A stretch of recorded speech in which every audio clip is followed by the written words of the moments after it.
Moving on to the fourth finger, that of injury. In injury, we have two kinds of damages generally. General damages based upon a recognized loss of reputation, and then special damages, which can also be called pecuniary damages, losses that can be measured in terms of actual dollars and cents, such as losing a job, losing business, or other things with objective value. Now, it's true that we have fewer libel losses, but when we do have a case that goes to trial and the defendant publisher loses, the damages are a lot higher.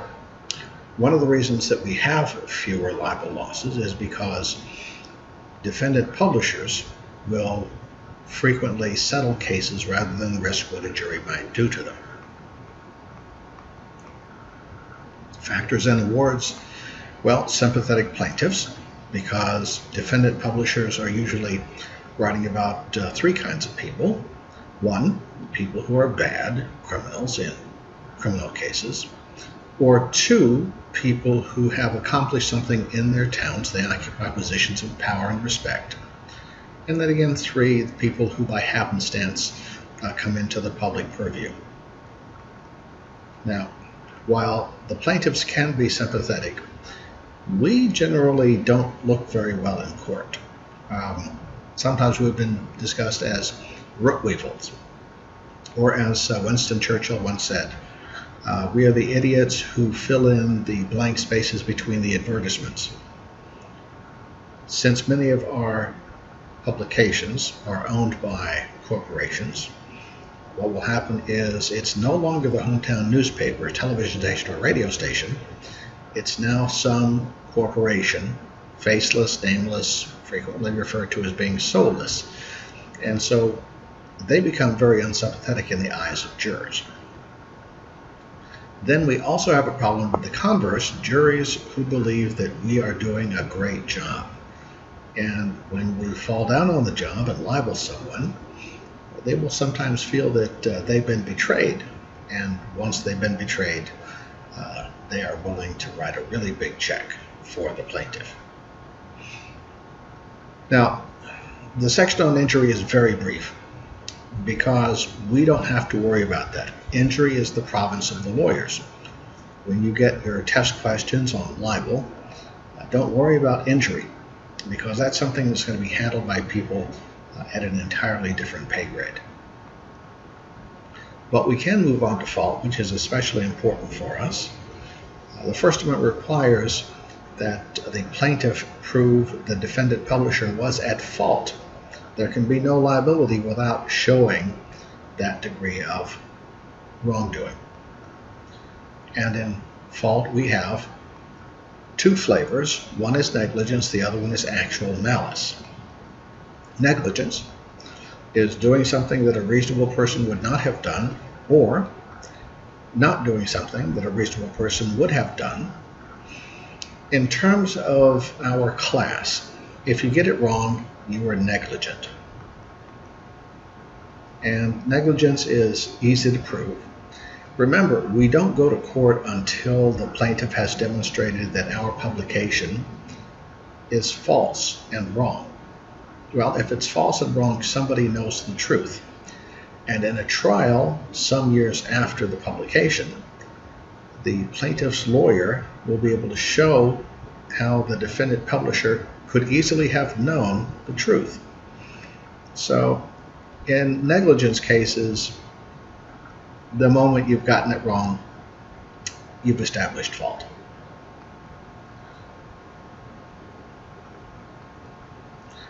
Learning how we were wrong, we use discovery. Remember the first video on the process of a civil case? Herbert versus Lando, Brown and Williamson. Herbert versus Lando, a Supreme Court case in which the justices said, plaintiffs have the right to inquire into the state of mind of the defendant publisher during the process of preparing and distributing news. Brown and Williamson Tobacco Company versus Jacobson, a case in which a broadcaster destroyed notes in the period between a dismissal and the reinstatement of the lawsuit. Destroying your notes is not a good thing. unless it is a standard practice. And if you destroy a certain set of notes, then the other attorney can make the argument that that shows a guilty mind and you are trying to conceal damaging information. It doesn't play well with juries. The second flavor of fault is actual malice, and it comes from the case of New York Times versus Sullivan. That case in 1964 created special constitutional protections for defendant publishers when they were dealing with stories of public interest involving public officials. This is not from a news story or a commentary. It's from an advertisement that solicited support for Martin Luther King, who was speaking out for equal rights in the South. This is a reproduction of the advertisement that appeared. Heed Their Rising Voices is the title for the advertisement. The text underneath that talks about Dr. King, how he had been arrested, that he faced felony charges, and the section below that narrative is a listing of people who were supporting and endorsing the advertisement. People from politics, people from the arts. Eleanor Roosevelt's name appeared there.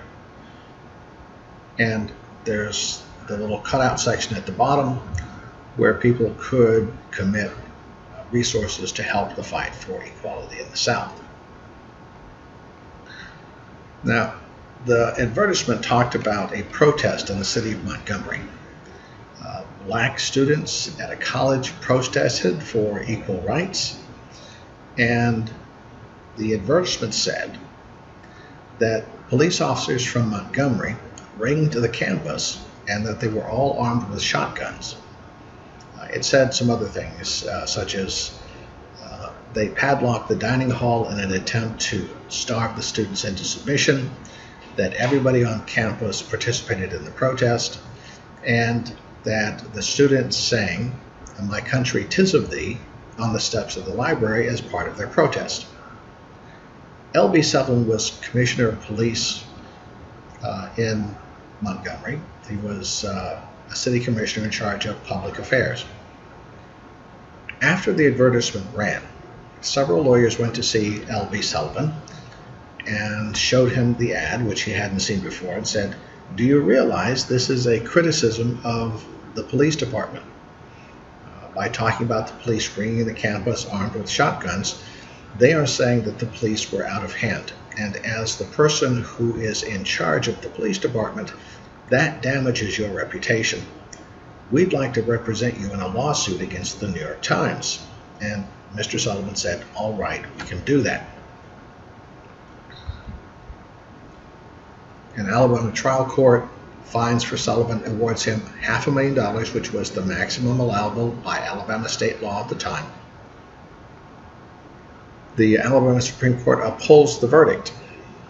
Now, Alabama's libel law says that if your published story, if the statement that's published that the plaintiff says is defamatory, is completely true and accurate, then it gets protection under the law. The problem was, although the ad said truckloads of police ringed the campus, they didn't really ring the campus. There were not enough officers to be able to encircle the students. It said students sang "My Country 'Tis of Thee." In fact, they sang the national anthem. The dining hall was not padlocked, and not everybody in the student body protested. So the advertisement had 4 mistakes, and those 4 mistakes robbed the advertisement of the protection of Alabama libel law. So the New York Times faced $500,000 in the Sullivan case. 5 other lawsuits were brought over the New York Times coverage of the civil rights movement in the South. Every one of those cases, the plaintiffs won with all-white juries. The New York Times was facing $3 million in judgments. Now, back in the 1960s, $3 million was a whole lot of money. And the New York Times was not doing well financially.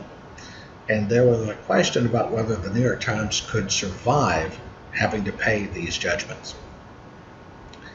The Times appealed to the Supreme Court. And in the Supreme Court, the justices reversed the judgments of the Alabama courts. Justice Brennan, who wrote the opinion for the majority, says, in a public debate or discussion, you're going to have mistakes. People will be in the heat of the argument. They will make a mistake about a particular fact or position. And Justice Brennan said we should protect mistakes. And if we don't, then very few people will take a position on an issue because they will be afraid that they'll make a mistake. On the other hand, Justice Brennan wrote, if somebody deliberately lies, those lies should not be protected. And publications that result from a reckless disregard of the probable falsity of content should not be protected either. So, actual falsehoods and reckless disregard would not get protection. And mistakes, accidents would get protection. So for public officials, mistakes, that is to say negligence, can be permitted without fear of paying a libel judgment. But if the plaintiff public official proves the statement was made with knowledge of its falsity, or if the statement was published with reckless disregard of whether it was false or not, the defendant will have liability to the public official. Now, this became known as the actual malice test. Actual malice in this context has nothing to do with hatred, and malice in the law is defined as an intentional wrongdoing. Do not use malice, old-style malice, on any test. Sometimes students are encouraged through their own experience to say, well, the defendant publisher hated the plaintiff. That's not actual malice. We'll start with knowledge of falsity. We don't have a whole lot of cases about knowledge of falsity because Darwin steps in before the defendant publisher can get into a position of authority.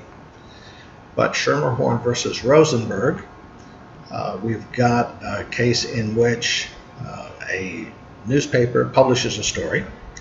The headline is false and defamatory.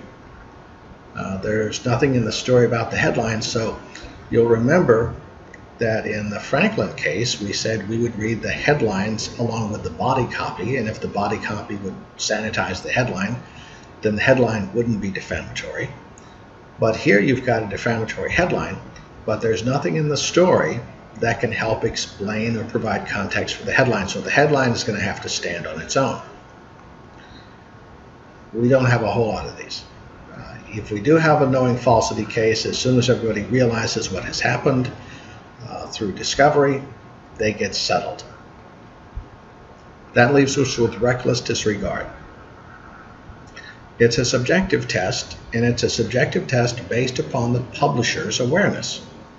So you will sit the defendant publisher down, and you'll ask the defendant publisher if he or she published the defamatory statement with a high degree of awareness of the probable falsity of the statement.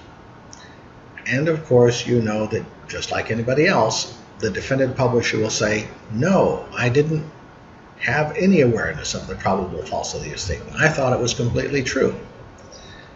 And if that were the end of the story, then we would never have any libel victories for public officials. But you need to know that if there's objective evidence that shows that the defendant publisher should have known of the probable falsity of the statement, then we have reckless disregard. And so this particular slide explains what it is. It's not whether or not the reasonable person, the person we use for negligence, would or would not have published. Reckless conduct is determined on the defendant's own thought process. Did the defendant in fact entertain serious doubts? And of course, the defendant will say, no, I didn't, but objective evidence can show that the defendant, in fact, did.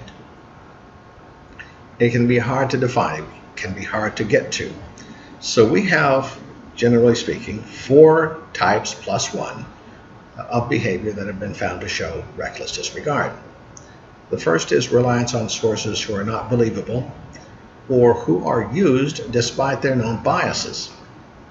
The second is publishing an inherently improbable story. The third is failing to contact a necessary and obvious source. And the fourth is entertaining doubts about a story and still publishing it. So let's start with the first one, relying on sources who are not believable or who are used even though their biases are known. And our case, which is briefly mentioned in the textbook, is Stevens versus Sun Publishing. In Stevens versus Sun Publishing, a state lawmaker is the subject of a damaging story published in a newspaper.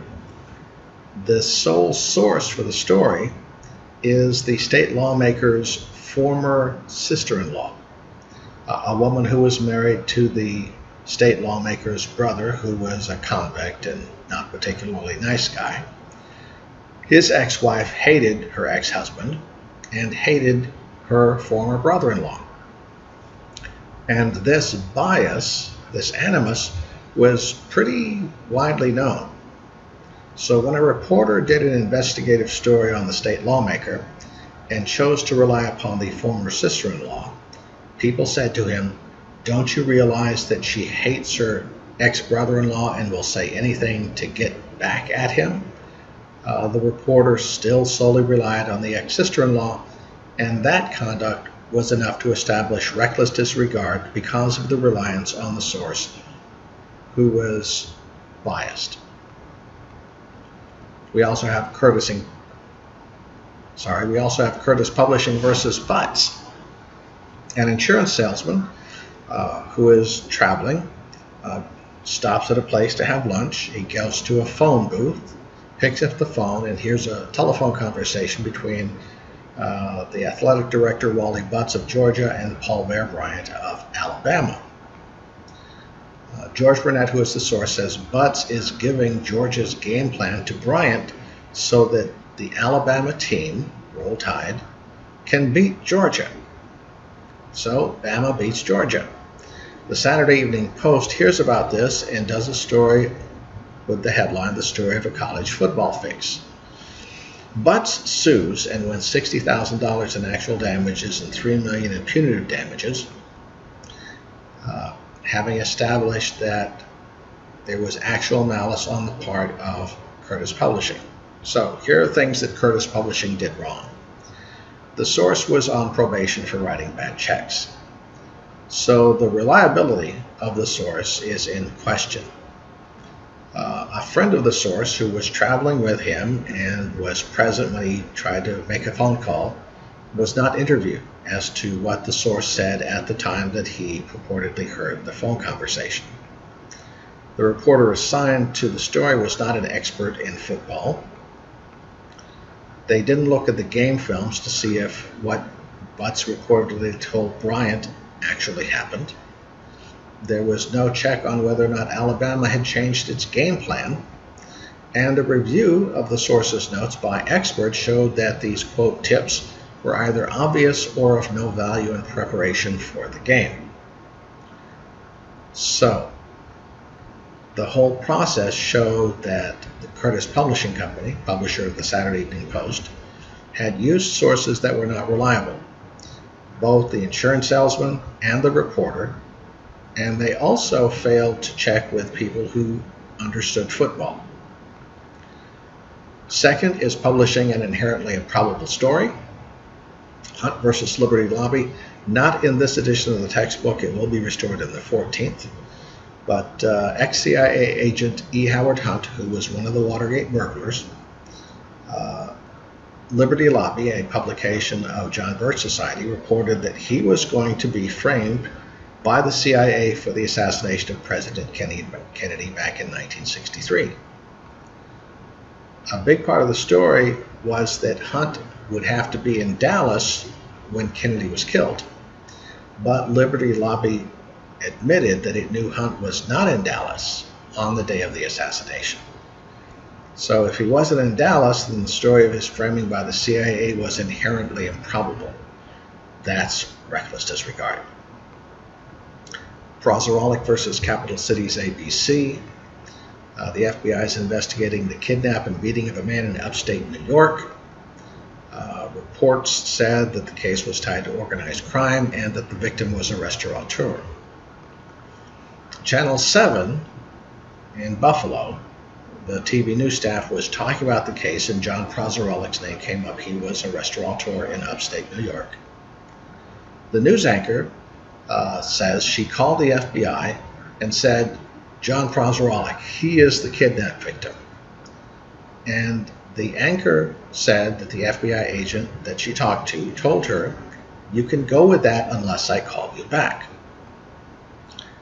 There was no callback, and the station reported it was Prozoralik.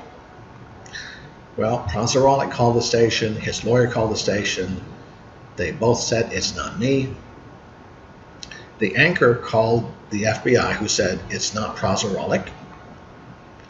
The station then, in its next newscast, blamed the FBI for the wrong identification and said that the station had discovered the error in its investigation of the crime.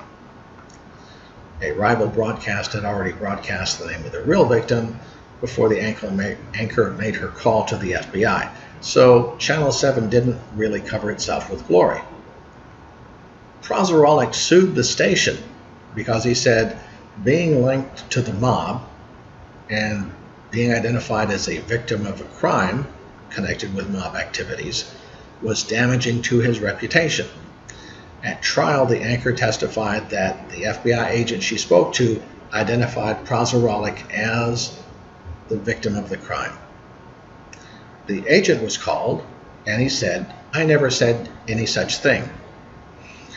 If you ever have to work with federal agents, in particular the FBI, you will learn quickly that the FBI never talks to the media about anything.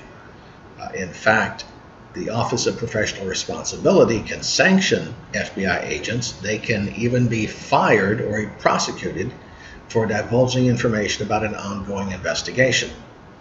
So, logically, it didn't appear that the FBI agent would breach FBI rules to give the anchor at the station Prozораlik's name. Well, the jury believed the FBI agent. It was inherently improbable to think the FBI would blab. Therefore, Channel 7 published its story with reckless disregard. Our third conduct that shows reckless disregard is failure to contact a necessary and obvious source. Our lead case is Hart-Hanks versus Connaughton. Journal News, a publication of the Hart-Hanks media chain, published a story about municipal judge candidate Daniel Connaughton. The paper published assertions that Connaughton had promised a grand jury witness and her sister trips to foreign countries, jobs, if they would provide testimony embarrassing to his opponent for the judgeship. The newspaper exposed itself to liability by failing to investigate thoroughly. So here's the story. Connaughton talks to a woman and her sister about wrongdoing within the court system. They are witnesses to the grand jury. They provide testimony to the grand jury that lead to an indictment of a sitting judge. Connaughton then runs for the vacant position. One of the sisters goes to the newspaper and says, well, Daniel Connaughton is a terrible person. He offered us all these great things if we would expose the judge, and he's offering us great things if we would say bad things about his opponent. And it's just him. He's trying to drum up problems where there are none in existence.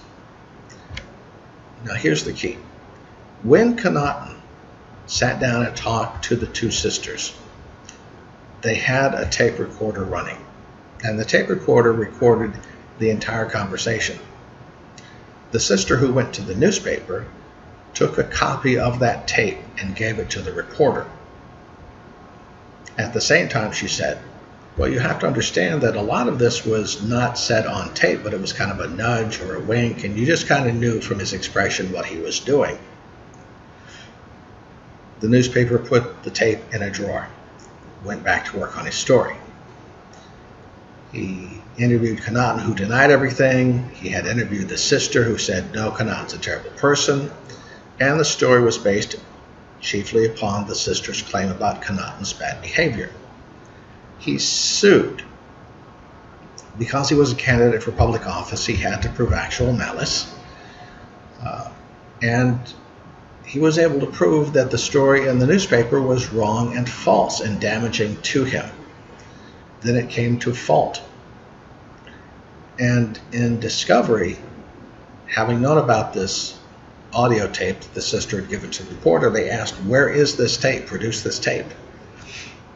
And the newspaper went to the reporter, and he opened up his desk drawer, fished around in it, found the tape, they turned it over. In deposition, they asked the reporter when he had listened to the tape. And his reply was, I never listened to the tape. The fact that the reporter did not listen to a key piece of evidence, notwithstanding the sister's claim that things were unsaid but hinted at, meant that the reporter had failed to check on a necessary and obvious source. Because if you're going to report critically, if you're going to make a damaging statement in a story about a conversation among three people, and you have a tape recording of the conversation, failing to listen to the tape recording is pretty good evidence of a failure to investigate.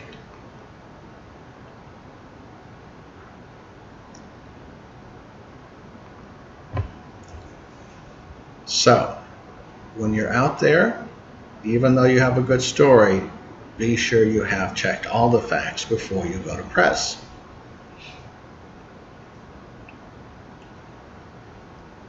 The case in front of the Supreme Court, Justice Stevens wrote that the Journal News witnesses' testimony could have given the jury, which heard the case, the impression that their failure to conduct a complete investigation involved a deliberate effort to avoid the truth.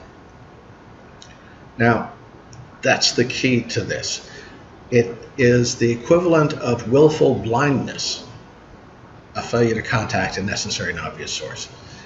It's where you think that there was a source there, but the defendant publisher not only didn't consider it, but chose to ignore that source. But be careful, because you can overread the Connaughton case. And when we ask the question, do we have to talk to everyone? If you overread the Connaughton case, you will say, of course we have to talk to everybody before we can publish. That is not what the Connaughton case says. So let's take an example. We have to talk to people who are necessary and proper. Now, the necessary and proper sources are those who hold the key to understanding the truth of the story. So let's say we get a story wrong about a traffic accident in which a driver is described as being drunk and causing the accident. In that story, we should talk to, number one, the police, number two, the driver, three, the doctors who treated the driver, because they probably will have taken blood samples and found the blood alcohol. You're also going to want to talk to persons who witnessed the accident. Well, of those four categories, understand that doctors and hospitals don't talk to reporters anymore. They don't. HIPAA, the Health Insurance Portability and Accountability Act, says that you can either have an opt-in or an opt-out system for providing information about patients. And pretty much every doctor and hospital say you have to opt into disclosure. And if a patient hasn't opted into disclosure, they can't talk about anybody. So yes, doctors and hospitals would be important to talk to, but not Getting something from them when you try to talk to them doesn't constitute a failure to contact necessary and obvious sources. You will have contacted them. You'd also have talked to as many people as you could, but you're not required to talk to each and every person who might have witnessed the accident. The driver, of course, is a key source, but the driver has no obligation to talk to you. And if the driver is looking at criminal charges, the driver's not going to say anything that might wind up incriminating him. The police are a necessary and obvious source, especially when you look at a description of the accident and the field sobriety test. But if it is an ongoing investigation, the police will not give you the full details, because if they give you all the information, it makes it easier for the defense to defend the driver. We have a couple of examples of how far we don't have to go. The columnist Drew Pearson wrote that a congressman had accepted bribes, not just for himself, but he'd split them with other members of Congress. The congressman sued the Washington Post, which carried Pearson's column, and the Supreme Court said that the Post was not required to verify everything that Pearson had written. And they explained that verification is expensive, it takes time, and the court said it would not require that standard of care in producing stories, because that would mean that newspapers wouldn't do anything controversial, because they would not have the resources to check things out 8 ways from Sunday. Failure to contact, think of it as willful blindness. And willful blindness can be, framing it in terms that you might be able to easily understand, closing your eyes when you go past a speed limit sign. Then you can say, oh, I didn't know what the speed limit was, so that's why I'm doing 150 miles an hour on the 101 going to Los Angeles. When you close your eyes to avoid knowing the truth, that is known as willful blindness in the law. And that's what failure to contact should be seen as. If you use a legitimate news service like the Associated Press, you don't have to verify everything. We'll come to the fourth indicator of reckless disregard, entertaining doubts about the story and still publishing it. Akins versus Altus Newspapers. It's a case in which a reporter didn't actually talk to the people involved. Now, you might think this is a failure to contact a necessary and obvious source, and it might have been approached that way. But instead, it was approached as an entertaining doubts sort of reckless disregard case. So a part-time reporter and photographer for the Altus newspaper, which is a small paper in Altus, Oklahoma, is making the rounds before the newspaper gets published the next day. He's at the sheriff's department. He hears a story about a police officer who's being sought by sheriff's deputies. Something about him going to some kid's house. The kid has sassed the officer's wife, taking the kid from the house and then driving off somewhere. The reporter, who has heard only half the conversation, concludes that that is what has happened. He goes to the newspaper. He doesn't bother to check with the police department or the district attorney's office. He just goes to the newspaper to start writing a story because he is all excited. Now, here's a side note, something that's very important to you. Understand this. When you get excited, common sense flies out the window, and you do the damnedest things that, on reflection, seem really dumb. And that's what happened here. The reporter gets to the newspaper, starts writing the story. The editor comes by, sees what he's working on, and asks him, have you checked this out? And the reporter says, yes. Now, the reporter thinks that because he heard a conversation, that means checking it out.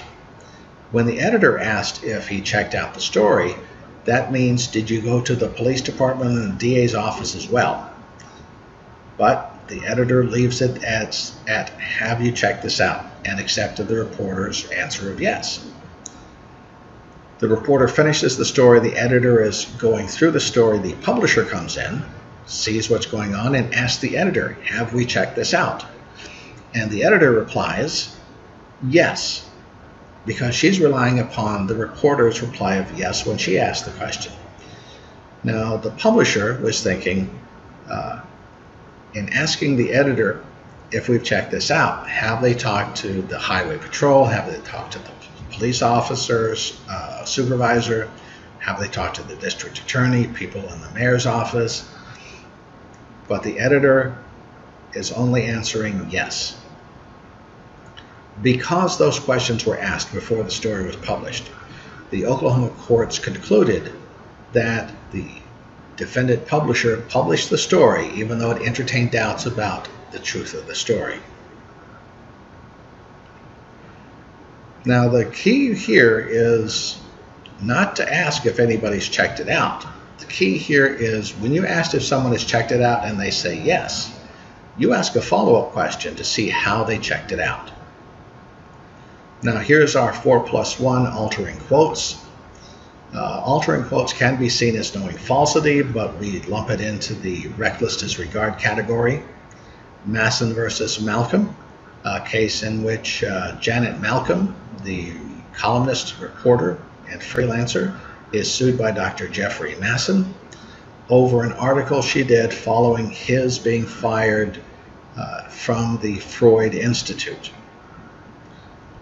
Some comments that he made appear to have been changed. Other comments or quotes that he had made in the stories don't appear to be recorded anywhere. Altering quotes in order to rise to the level of actual malice requires that the change in the quote materially alters the meaning of the words and creates a defamatory meaning. While we talk about actual malice, remember that actual malice is not negligence, and Justice Brennan said if we make a mistake, it's not actual malice.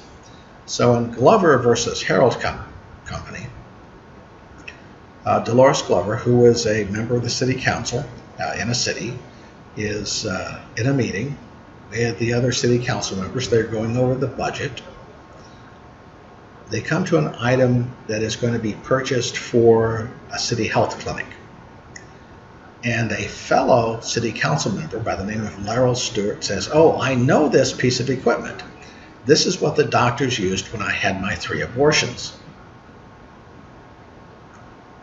Ms. Glover is not in favor of abortion. She's a right-to-life person. She leaves the room.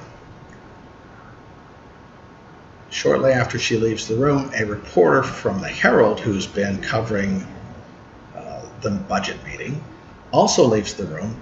He goes to a telephone and phones his story in. Now, this is back in the day before we had Wi-Fi and the ability to send stories from the site. You would get on the phone, you would be hooked up with an editor who was there to take dictation. You would speak the story, the editor taking the dictation would type it out. Then it would go through the editing process and be published. After Miss Glover and the reporter left the room, Laurel Stewart realized she's getting some funny looks. And so she says, well, what I meant was, when I had my 3 spontaneous abortions, they were miscarriages. And when I had my miscarriages, this is the device doctors use to help make things better. Something happened between Miss Stewart's comment and the publication of the newspaper. Somebody got it wrong because they switched Dolores Glover with Laurel Stewart, so that in the story it was Dolores Glover talking about her 3 abortions, not Laurel Stewart. They had to sedate Miss Glover. She started getting hate mail, hate phone calls. She sued the newspaper saying, "You have defamed me." At trial, they were able to show that somebody made a mistake. Somebody transposed the names. But that's all they were able to show. As such, that was mere negligence. And Glover, being a public official, has to prove actual malice. So even though Glover proves that the newspaper published a story that was defamatory, Even though she can prove that it was a mistake, she cannot prove actual malice, and so Glover loses her case. Well, who around us has to prove actual malice? Public officials. That's the basis from the Sullivan versus New York Times case. But then things started to expand. Former public officials. In Rosenblatt versus Bayer, a columnist wrote about a former ski area supervisor. It was a government position, asking questions about why, when the retired ski area supervisor was supervising the ski area, it was barely limping along. And when he retired and was replaced, it started making a ton of money. Mr. Bayer sued the newspaper and the columnist. Now, he was retired, but the court said the story or the column was about your conduct while you were a public official. You're going to have to prove actual malice. Then it was extended to people who were trying to be public officials, candidates for office. And the courts have said, well, you're trying to be a candidate, you want to be the mayor or the council person or the governor, you're going to have to prove actual malice as well. We added to public officials, first off with people who were trying to influence the outcome of public officials. Pauling versus St. Louis Globe Democrat. Linus Pauling, the person who didn't discover but wrote about the properties of vitamin C, was opposed to nuclear armaments. He spoke out against the possibility of nuclear war, saying that the United States and the Soviet Union should reduce their nuclear arms stockpiles. The St. Louis Globe Democrat wrote an editorial about him, criticizing him, and in the editorial made several factual mistakes about his history. Well, Pauling didn't occupy a public official position, and the St. Louis Globe Democrat was facing a libel suit loss if all he had to do was prove negligence. But the court said Dr. Pauling was trying to influence the outcome of a public issue, and as such he had to prove actual malice just as public officials did. Walker versus Associated Press. Edwin Walker, a former federal Army general, sued the Associated Press over stories about riots that took place at the campus of the University of Mississippi when the first black freshman tried to attend school there. Walker, while he was a U.S. Army general, had the habit of taking troops into the German forests. He was assigned to Germany in the time when we had East and West Germany, and the possibility of a Soviet attack on the West, and give them indoctrination lectures against communism, and saying, strangely enough, that Eleanor Roosevelt was a communist and that the soldiers shouldn't trust communists or Eleanor Roosevelt. His name had been bandied about to be a presidential contender. The story from the University of Mississippi was that Walker, who was opposed to integration, he was a staunch segregationist, had gone to the university, which he had, and the Associated Press story said that when the violence broke out, he personally led charges against the federal marshals who were trying to maintain order. Well, that was wrong. Walker had been a general, which is not really a public position. He was retired. If he only had to prove negligence, the Associated Press got it wrong, he would win the case. But in Walker versus Associated Press, the court said, you know, there's a substantial interest in this person. This person could well be a significant public figure, and so he's going to have to prove actual malice. When you go through the readings, of course, be aware that you're not supposed to look at Rosenblum versus Metro Media or Journal Gazette versus Bandidos. They represent a strange departure from traditional actual malice requirements. So we had public officials, we had former public officials, we had public officials wannabe. Then we had people trying to influence particular issues. Then in the case of Gertz versus Robert Welch Incorporated, we came up with the public figure.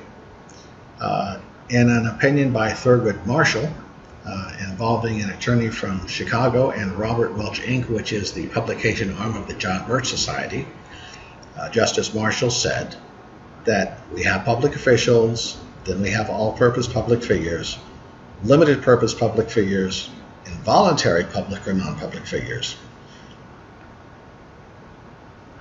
And let's go through those. We know public officials. All-purpose public figures are those people who have achieved pervasive fame or notoriety. Angelina Jolie is such a person. Arnold Schwarzenegger is such a person. Charles Manson is such a person. If everybody knows these people, Beyonce is such a person, then they have to prove actual malice.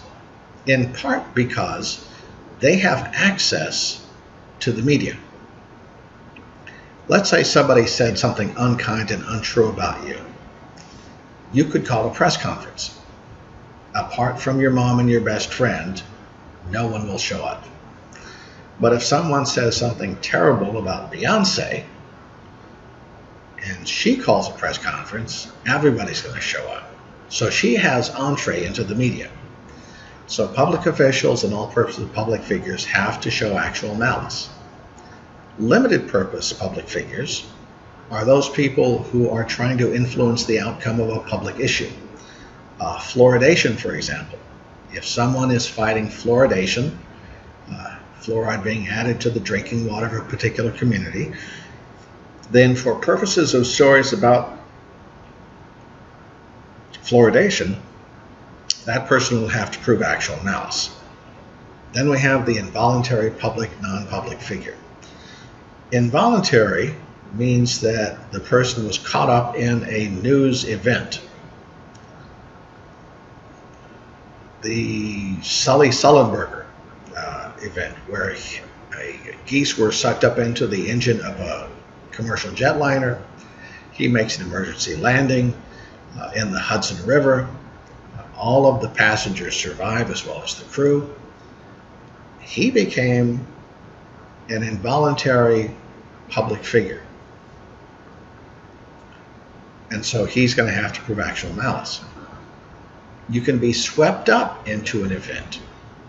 For the initial story, you may be a public figure or you may be a non-public figure. For example, Richard Jewell. The Olympics are being held in Atlanta. Richard Jewell is working as a security guard. One night he notices a suspicious-looking backpack that has been left alone in Olympic Park. He is afraid that it might be some dangerous device. He starts to try to herd the people out of Olympic Park. In fact, the backpack contained a bomb. It exploded while he was trying to get people out of Olympic Park. A tourist dies of a heart attack. For the very first story, which included Richard Jewell's name as the security guard who tried to get people out of Olympic Park, he's probably going to be whatever you want him to be. Maybe he's a public figure, but then again, he might be a non-public figure. For the very first stories in the news cycles, it's an open question. Now, as the news cycles continue, and then you have more stories in the following hours or days, this involuntary public, non-public figure will become a public figure because by this time everybody knows who it is. So here we have the reasons that public officials have to prove actual malice. Same thing for the all-purpose public figure. The limited-purpose public figure, they're trying to influence a public controversy. It makes them public figures for stories about that controversy. And then the involuntary public, non-public figure, also known as the vortex figure. They got caught up in a newsworthy event. They may or may not be public figures for the first news cycle. after the first news cycle. Everybody knows about them, and then they become public figures. Not because they wanted to be public figures, but because an event swept them up in it. Who gets to decide public figure status? It is a question of law, and the judge gets to decide. It's not a jury question. And the timeline for determining the status, that is to say public figure or a non-public figure, goes like this. We have a defamatory story published on March 1st. The trial is on December 1st. The judge will look at the status of the plaintiff at the moment of publication of the defamatory story. So it would be on March 1st that the judge would decide whether or not the plaintiff was a public figure or a private person. We have bootstrapping, which goes back to pulp fiction of the 1930s. And in this pulp fiction, you would have the hero, a big strapping person, strong, lots of muscles, and our hero would be trapped in a situation which would lead to his death. Either wild animals would stampede toward him, or native tribesmen would be angry with him, or evil aliens would be angry with him, and frequently what would happen is he would be trapped in a box canyon, a canyon that just doesn't go all the way through a mountain. And the animals, natives, or aliens would be approaching. The hero would crouch down and grab his bootstraps, those straps on the back of the boots that help you, or on the side of the boots that help you pull them on. And because he was so strong, he would lift up and lift himself by the bootstraps, raising himself high into the air until he was able to step off on the top of the mountain, away from the box canyon and safe from his enemies. It's physically impossible. Do not try to do this at home, otherwise you may have to wear a medical device for years. In the law, bootstrapping is where a defendant publisher will try to take a private figure, the person was a private figure on the date of the defamatory publication, and try to turn that private figure into a public figure through subsequent publications. So, March 1st we have publication of the defamatory story, then we have more stories, more stories, more stories, more stories, and then the trial. In bootstrapping, the lawyer for the defendant publisher would say, Judge, as of August 1st, the plaintiff is a public figure because the plaintiff has been in the news so many times. And some judges who don't know First Amendment law might agree. But legally, technically, and when it gets to the appellate courts, it'll be reversed. The plaintiff is not a public figure on August 1st. It is whether or not the plaintiff was a public figure on March 1st, when the defamatory story was published. A Wrinkle on Actual Malice, Time versus Firestone. Mary Alice Firestone wants to be separated from her husband Russell. Russell responds by filing a divorce claim, saying that he wants a divorce on the grounds of her adultery and her extreme cruelty. There's a 17-month trial. The trial ultimately ends. Time magazine gets the report from Florida just before it goes to press. And so they put it into their section called the Periscope. And the Periscope section report says that divorce granted Russell and Mary Alice Firestone on the grounds of adultery and cruelty. Well, they didn't have the divorce decree from the court. The court, in fact, granted the divorce on the grounds of failure to domesticate. Well, they got it wrong. Mary Alice Firestone sues. Time says, well, she's got to be a public figure. She's been in this widely publicized divorce trial for 17 months. During the 17 months, she would have press conferences in which she would talk about her eventually former husband and all the people who were testifying in the divorce case. She has got to be a public figure. But the Supreme Court says Mary Alice Firestone is not a public figure, and this is a strange case. To understand why they would conclude she was a public figure, we have to look at the Supreme Court. They are 9 old guys. And they grew up at a time when we didn't talk about divorce in public. It was not a proper topic. And so the court says, divorce is not a public matter. And even if divorce is taking place in a courtroom, something operated by the state, divorce cases are not public issue cases. So Mary Alice Firestone wins her case. All she has to do is prove negligence. Now today, just looking at social media, looking at all the outlets that cover Publ and the Kardashians, it would be difficult to come to that same conclusion, because Mary Alice Firestone today would be considered a person who had pervasive fame or notoriety. Neutral reportage, we will not deal with this. Just stay away from that section. Then we have other defenses, which we'll pick up in our next lecture.